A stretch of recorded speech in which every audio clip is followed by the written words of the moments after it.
Hello friends, అందరూ ఎలా ఉన్నారు? ఈరోజైతే మార్నింగ్ బ్రేక్ఫాస్ట్ ఇంకా ఒక గ్లాసు బియ్యం తీసుకొని ఈ విధంగా అయితే చేసిన చాలా టేస్ట్ అయితే ఉంటుంది. ఒకసారి మీరు ట్రై చేయండి, చాలా సూపర్గా అయితే ఉంటుంది. మరి ఇవి ఎలా చేయాలనేది వీడియో అయితే చేసి చూపిస్తాను. ఓకేనా ఫ్రెండ్స్, నా వీడియో చూసే ముందు తప్పకుండా ఒక లైక్ ఇవ్వండి, అదేవిధంగా నా ఛానల్ను సబ్స్క్రైబ్ చేసుకోండి. ఓకేనా, ఇంకా ఇవి ఎలా చేయాలనో వీడియోలకు అయితే వెళ్ళిపోదాం. ఫస్ట్ అయితే నేను ఇక్కడ ఒక గ్లాసు బియ్యం అయితే తీసుకున్నా. ఇవి వడి బియ్యము మిగిలిపోయినాయి కాబట్టి నేను దోశలకు కానీ ఇట్లాంటి రెసిపీస్ అయితే చేస్తాను. ఇంకా గ్లాస్ బియ్యం తీసుకొని ఇవి ఒక 2-3 సార్లు అయితే నీట్గా అయితే కడుక్కొని నానబెట్టుకున్నా. ఇవి నైట్ అంతా నానబెట్టుకున్న ఈ బియ్యాన్ని. ఇంకా నానబెట్టుకున్న బియ్యము మిక్సీ జార్ తీసుకొని మిక్సీ అయితే పట్టుకుంటాను. ఇంకా ఇవి మిక్సీ ఇందులో కొన్ని వాటర్ అయితే వేయాలి, చాలా అయితే అస్సలు వేసుకోవద్దు.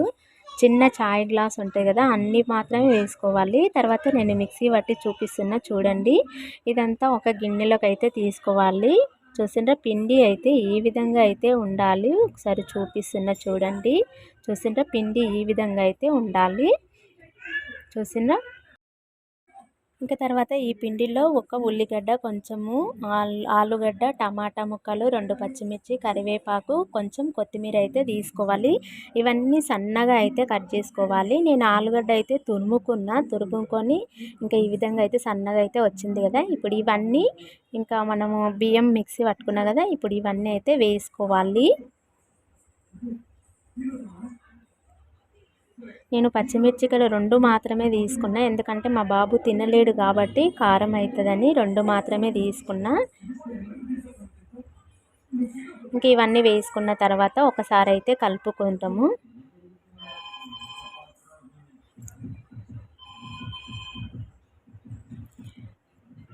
పిండిలో బాగా మిక్సీ అవ్వాలి, కూరగాయలు బాగా కలిసిపోవాలి. కలిసేటట్లయితే బాగా కలుపుకోవాలి.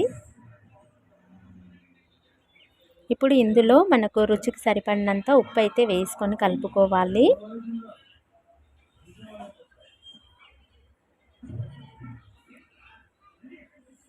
నేను ఇక్కడ 1 టేబుల్ స్పూన్ అయితే వేసుకున్నా ఉప్పు. ఇంకా బాగా అయితే కలుపుకోవాలి.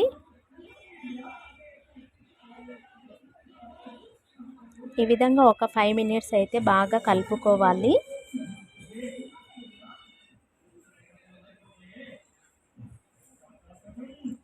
కలుపుకున్న తర్వాత ఒక 5 నిమిషాలు అయితే పక్కన ఉంచుకుందాము. తర్వాత స్టవ్ ఆన్ చేసి జొన్న రొట్టెలు కాల్చుకునే పెన్నం అయితే పెట్టుకున్నా నేను. ఇది కొంచెం వేడెక్కిన తర్వాత ఆయిల్ అయితే వేసుకున్నా. ఎందుకు ఆ పెన్నం అంటే కొంచెము గుంతగా ఉంటుంది కాబట్టి ఈ పెన్నం అయితే తీసుకున్నా. దోశల పెన్నము ఫ్లాట్గా ఉంటుంది కాబట్టి మనం వేసుకునే రెసిపీ అయితే రాదు కరెక్ట్గా. ఈ పెన్నం మీద అయితే కొంచెం గుంత ఉంటుంది కాబట్టి కరెక్ట్గా అయితే వస్తుంది. ఇప్పుడు నూనె కొంచెం వేడెక్కిన తర్వాత ఇప్పుడు మనం పిండి అయితే వేసుకోవాలి.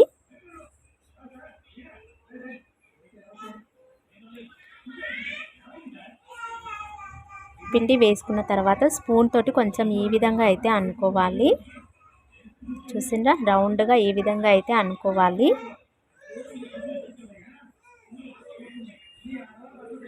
తర్వాత కొంచెం ఆయిల్ అయితే పక్కల నుంచి అయితే వేసుకోవాలి. కొంచెం ఆయిల్.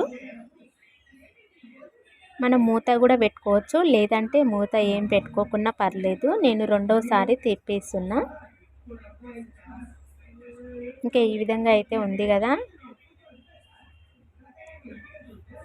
రెండో సైడ్ కూడా బాగా కాలేటట్లు అయితే చూసుకోవాలి.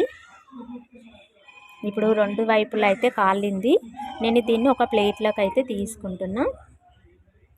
తర్వాత రెండోసారి కూడా వేసుకుంటున్నా. నేను పెన్నం మీద కొంచెం అదంతా తీసేసి మళ్ళీ కొంచెం ఆయిల్ వేసుకొని ఇంకొంచెం పిండి అయితే వేసుకుంటున్నా రెండోసారి కూడా. ఫస్ట్ సారి నాకు కొంచెం లావు వచ్చినట్లు అనిపించింది, అందుకోసమని స్పూన్ తోటి కొంచెం వేసుకొని కొంచెం దూరం అయితే పిండిని అయితే అనుకుంటున్నా.